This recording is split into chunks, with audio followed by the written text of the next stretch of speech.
Oh my God. Martin Lee is Mr. Negative? Crime boss. And there's been another bombing. Oh my God. I'm so tired of news. Like, all this news is just so negative. It makes me depressed. And this is actually fake news. This is actual fake This news. is like legit fake news. This is the Daily Bugle PAX exclusive. Aaron, thank you so much for getting a stack of these that we can send out in the mystery mail call. Yeah, they had them just sitting out next to the demo and couldn't pass it up for the RG Comic fam. For the YouTube fam. Some people were lucky enough to play this game before it comes out. Ooh. And we got a bunch of these fake newspapers for the mystery mail call. I'm excited to send these out. So look out for those in your box if you get one. But we're not here to talk about Spider-Man today. We're here to talk about one of my personal favorite characters in the DC universe, Mr. John Constantine. Righto. Hellblazer, Dangerous Habits. So in our last video, we talked about the difference between first appearance and a cameo of characters. Like what people thought about that. Exactly. Got a response here from Susano Virgil. I think first cameo, if done right, is the first appearance. Like at the end of a show does.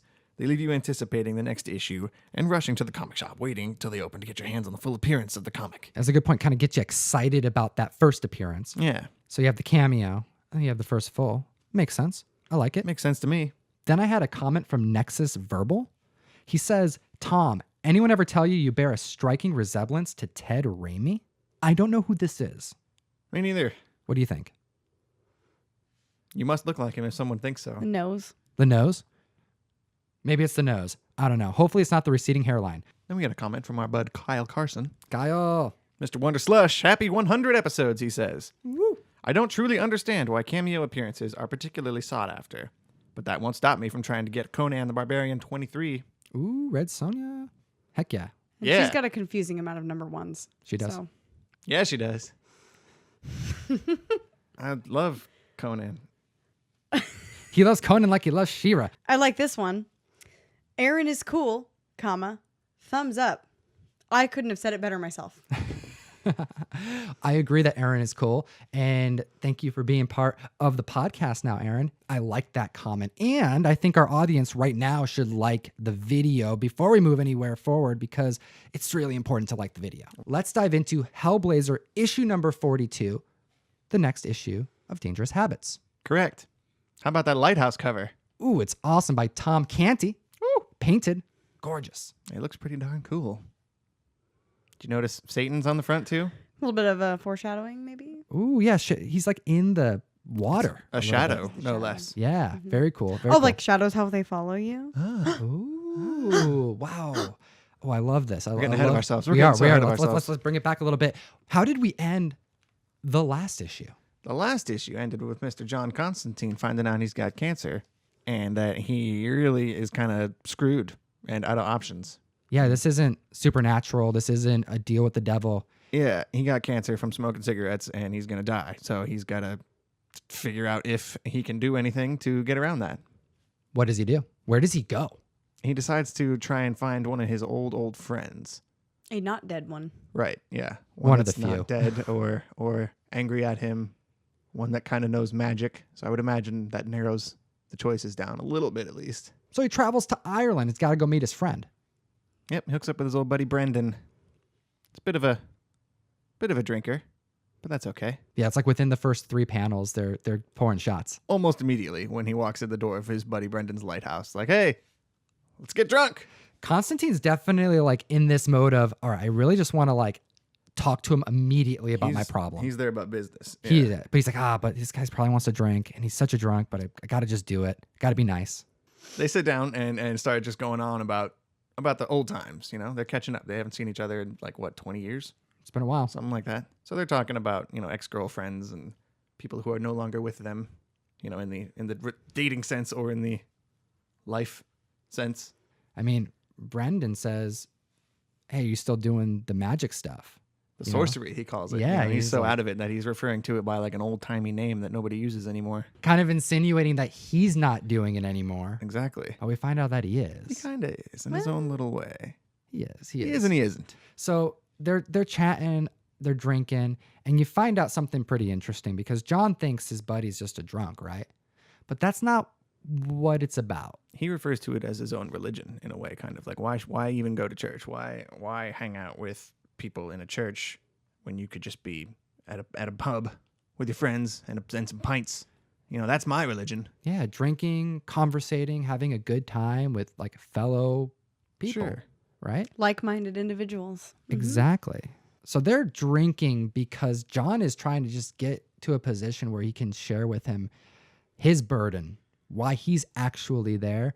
And we come to find out that he's kind of, in for a letdown. Well, it turns out that they're in the same boat. Him and his friend are both dying, and a little bit of liver, a little bit of lung. Yeah, they're both having issues with their dangerous habits. Oh, I get it. You get it? So he's dying. John Constantine's dying. They're there to try and like fix each other, but it's helpless. Like they're not going to be able to do it. So you might as well just get wasted. That's right. And where does he go to get wasted? Because they have all this wine, they have this really nice alcohol, but that's not good enough, They got to go deeper. right? Because You where have to go are they? deeper. This lighthouse is special. Yeah. Apparently, the St. Patrick visited this lighthouse way, way, way back in the day. Blessed. Yes. True. There's a little pool underneath the lighthouse that apparently is holy water. It's like a well. That's correct. So what is Brendan doing? He's turning water into stout. Ugh. Holy water into stout. Ugh. Like stout, Ryan? No. It's Well, like, apparently this is supposed to be the best tasting stout in the world I guess. because it's holy water that he's made into this Holy stout. holy stout, this enjoyable substance. I If I feel was you. there, it would have been like, can you make this into something good, please, Brendan? You know what? People always say that to me about tequila. I'll be like, ugh. And they're like, you just have never had good tequila. And I'm like, fucking have. It's gross. Every time. Yeah. So feel ya. he's making this water into stout, and you find out that this is actually his downfall. This process that he's been doing, this collection of drinks that he's made over the years, it's all because he's made a deal with the devil. He's sold his soul to have the best, highest quality alcohol in his cabinet. You would think that'd be a waste, but this is what he lives for. He found out that this is like his most favorite thing in life. His calling is to drink great alcohol. It pulls you out because at first, I mean, when I was reading this, I'm like, oh, they're sad drinking. Sad drinking. That's sad, but they're not. That's his thing. That's his hobby. It's like, I like playing video games. He's like making wine and special stout in his basement. With his friends. Yeah. That's what he wants. And because neither of them can help each other and they're both dying, Yeah. they might as well go out and just like have a good time together. So they start drinking, and they drink a lot. 7 or 8, I believe he says. 7 Certainly or 8 do. pints. Again, it gets to the point where they have to, it's getting to the end of the night, and Brendan knows that time's running out for him. Quite literally. And he shoos Constantine away. I felt like it was pretty abrupt. Like, I feel like the whole time they're there, he's like, hey, come drink with me. Come spend time with me. Come do these things with me. And then very strangely, it's how I knew the tone was about to change, is he's like, okay, now bye. Like, Better all get right. going now. Yeah, all right, well.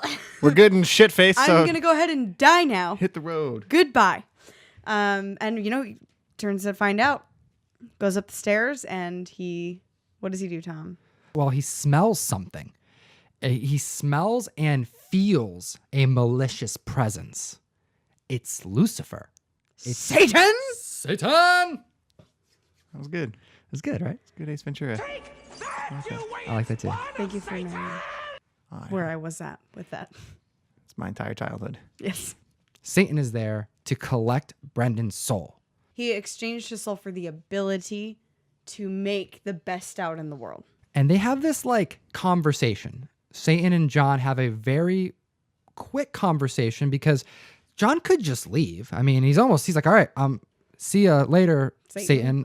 Go do the deal you have to do. But they exchange some words that changes the pace of this comic. They're talking, and John goes, I know a thing or two about deals with the devils, and I think I want to see this one complete. This is his best friend. Like, he Yeah. wants to make sure that there's nothing wrong happening here. Be the executor of this estate. Right?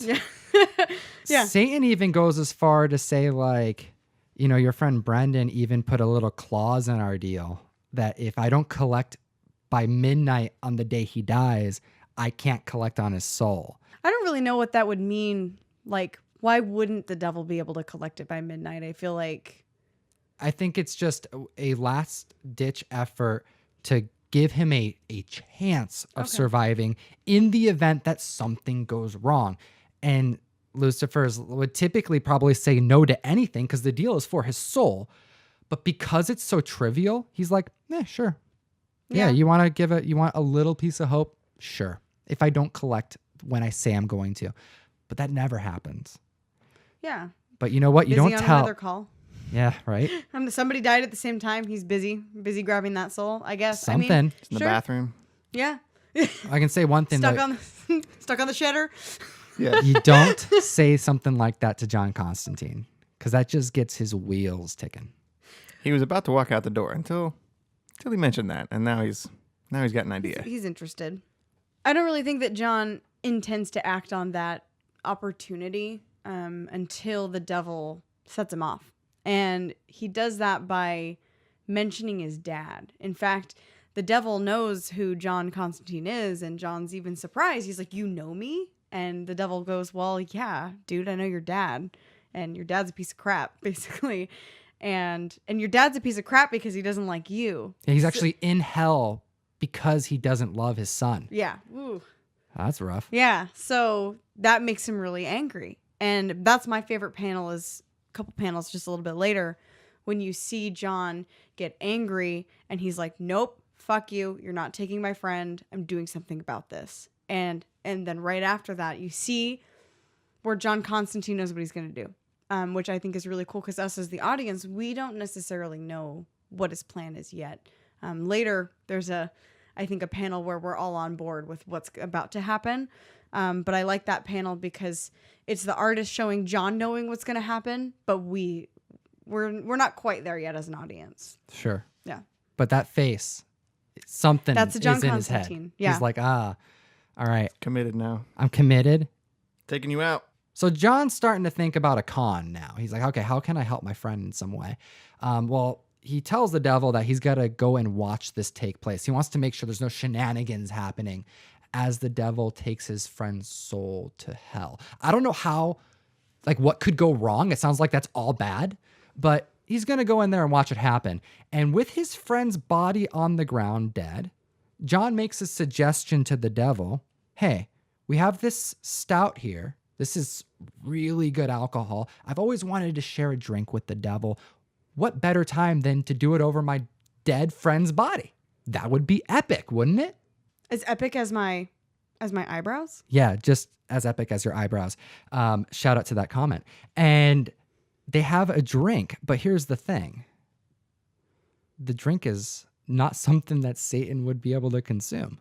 Because it's stout and it's gross. And it's holy water. That's when the audience becomes on board with the plan. I feel like in that panel series, we're like, or at least me as an audience member, for sure. I'm like, oh shit, here it comes.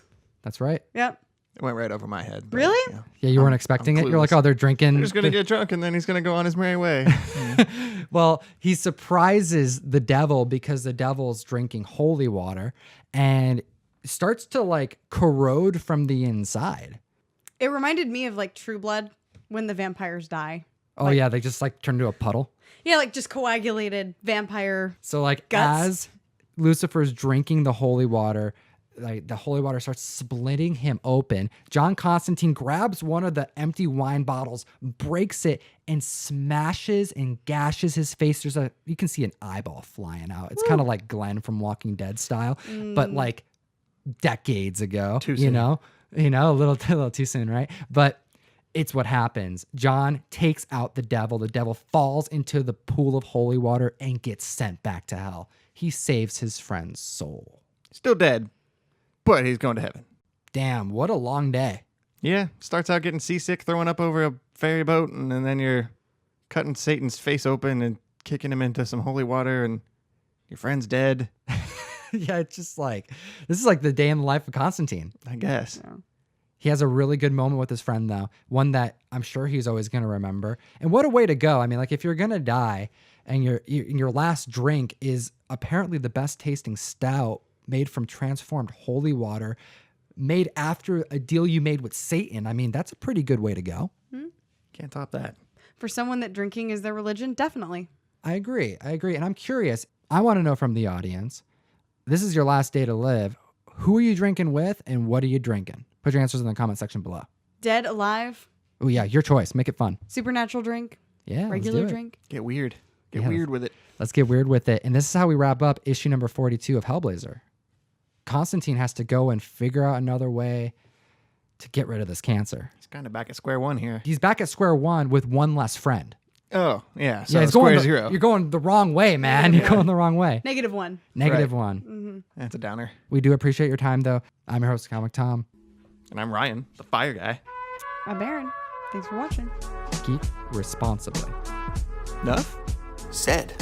Don't forget, you guys need to go to geekstreet101.com. Pick up some merch. Rep some Geek Responsibly shirts. You might get put in a video. Good idea.